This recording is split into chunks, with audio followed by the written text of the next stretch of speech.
दोस्तों, हमारे साथ जीवन में ऐसी विचित्र घटनाएं घटती हैं कि जिनके बारे में हम कभी सपने में भी नहीं सोच सकते।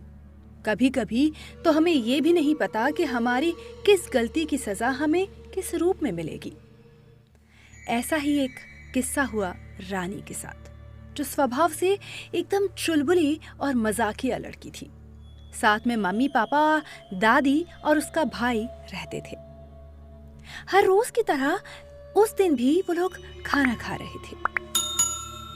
तभी अचानक खाते खाते एक आवाज आई, मानो कोई कह रहा हो कि कल मछली पकाना। सभी को ये रानी की शरारत लगी और शुद्ध शाकाहारी परिवार में मछली की बात करने पर उसे दादी की डांट भी पड़ी। लेकिन रानी कहती रही कि ये उसका काम नहीं था। खैर, बात आई गई हो गई। रात को उसकी दादी अक्सर देर रात तक जागती रहती थी। उस दिन उन्हें घर में कुछ अजीब सा एहसास हो रहा था, मानो उनके घर में परिवार के अलावा कोई और भी है जो अच्छा नहीं है। वो थोड़ा डर तो जाती, लेकिन सभी परेशान ना हो इसलिए चुप रहती। तभी उन्हें लगता कि उनके पास रानी आकर खड़ी है, जो उन्हें बहुत ही दुष्ट नजरों से घूर रही है।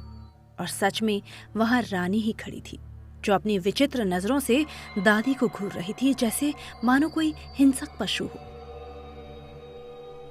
उन्होंने 2-3 बार रानी को आवाज दी और एक बार जोर से हिलाया। रानी एकदम से ही होश में आई और दादी से पूछा कि वो यहाँ कैसे आ गई। तो दादी को लगा कि वो नींद में चलकर आई होगी।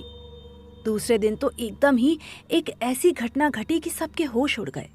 जब सब खाना खा रहे थे तो रानी एकाएक अपनी थाली पूरी ताकत से दीवार पर दे मारती है और एक बहुत ही गंदी सी आवाज में गुस्से से कहती है, मैंने कल कहा था ना आज मछली पकाना, फिर क्यों नहीं बनाई आज मछली? मुझे मछली खाना है, कहीं से भी लेकर आओ मछली, नहीं तो अंजाम बुरा होगा। ऐसा कहकर वो अजीबोगरीब आवाजें निकालने लगी।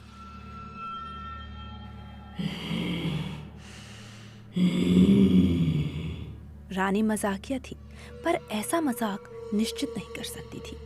दादी की नजरों ने परख लिया कि ये कोई प्रेत आत्मा है जो रानी के शरीर में प्रवेश कर गई है। उन्होंने रानी के पिता को समझाया और उन्हें मछली का इंतजाम करने के लिए भेज दिया। तब तक उस प्रेत आत्मा ने घर में चीजों को यहाँ वहां फेंकना शुरू कर दिया। रानी के पिता ने सुपरमार्केट से मछली लाई। रानी दौड़कर उनके पास गई और झपट्टा मारकर उस मछली को छीन लिया, और आज तक जिसने अंडा तक नहीं छुआ था वो रानी मछली को कच्चा ही चबा गई।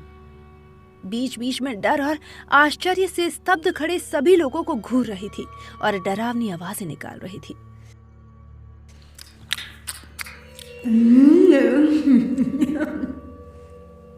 उसके पूरे मुंह पर खून और मांस के टुकड़े लगे हुए थे, जो उसके चेहरे को और भी ज्यादा विभत्स बना रहे थे। जब उसने पूरी मछली खा ली तो तुरंत ही निढाल होकर जमीन पर लेट गई और वापस रानी बन गई। अब रोज यही कहानी हो गई थी। सभी इसका उपाय सोच रहे थे। दिन में रानी एकदम नॉर्मल रहती, इसीलिए बात बाहर न निकले घर के लोग घर में ही उपाय ढूंढ रहे थे। 2-3 दिन तक तो यही चलता रहा, लेकिन तीसरे दिन तो हद हो गई जब उस प्रेत आत्मा ने जिंदा मुर्गा लाने के लिए कहा। बात न मानने पर वो प्रेत आत्मा चीजें फेंकती, गंदी गंदी गालियां देती और तमाशे करने लगती। सो रानी के पापा मुर्गा भी ले आए। रानी फिर से झपट्टा मारकर और वहां पहुंच गई। मुर्गा छीनकर पहले से उसे बुरी तरह मार डाला और फिर मजे से उसे कच्चा खाने लगी।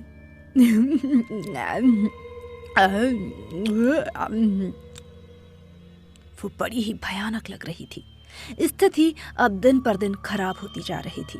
पानी सर से ऊपर चला गया था। ये बात बर्दाश्त के बाहर थी। रानी की दादी ने किसी ओझा को बुलाकर तंत्र मंत्र का सहारा लेना उचित समझा और अगले ही दिन अपनी पहचान के किसी बाबा के पास जाने का फैसला किया। हालांकि तंत्र मंत्र सब ढकोसला ही होते हैं, लेकिन इस स्थिति में उन लोगों को कोई दूसरा उपाय नहीं सोच रहा था। रात में जब सब सो रहे थे तो अचानक दादी की चीख सुनकर सब भाग कर गए तो देखा दादी जमीन पर मरी हुई पड़ी थी। खून से शरीर लथपथ था और उनकी आंखें खुली की खुली थी, मानो कुछ डरावनी चीज देख ली हो। रानी उनके पास खड़ी हंस रही थी।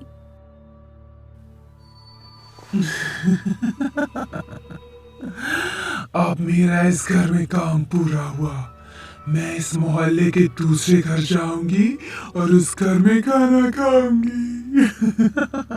बर्बाद कर दूंगी इस मोहल्ले को। सिर्फ एक रोटी के लिए मुझे मार डाला था, कोई बचाने नहीं आया मुझे। अब मरो साले, मरो। हर घर से कोई ना कोई मरेगा अब। और वाकई हर अमावस्या को उस मोहल्ले में यही होता रहा। दरअसल 1 महीने पहले बूढ़ी भिखारिन को इस मोहल्ले में पीट पीट कर मार दिया गया। वो भीख मांगने आई थी और उसे चोर समझकर मोहल्ले वालों ने मार डाला। उसने प्रेत आत्मा का रूप धारण किया और मोहल्ले में अपनी मौत का बदला लेने के लिए आई। अनजाने में हुई गलती का ये रूप भी होगा? आपको क्या लगता है? हमें कमेंट बॉक्स में ज़रूर बताएं। वीडियो पसंद आया हो तो इसे लाइक करें और चैनल को सब्सक्राइब करना ना भूलें। साथ ही हमें इंस्टाग्राम पर भी फॉलो करें। धन्यवाद।